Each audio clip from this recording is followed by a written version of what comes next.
أعوذ بالله من الشيطان الرجيم.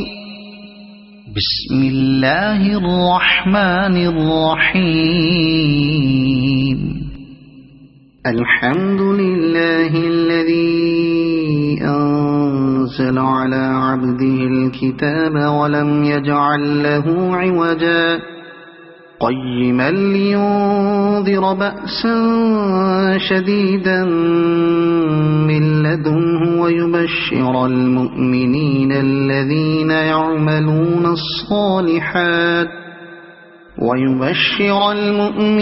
الذين يعملون الصالحات أن لهم أجرا حسنا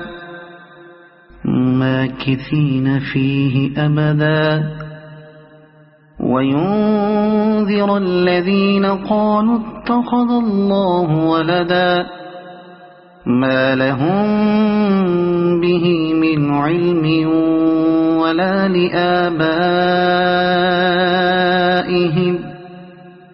كبرت كلمة تخرج من أفواههم إن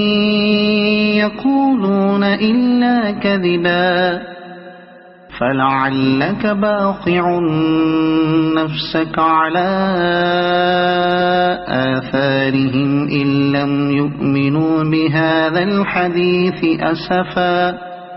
إنا جعلنا ما على الأرض زينة لها لنبلوهم أيهم أحسن عملا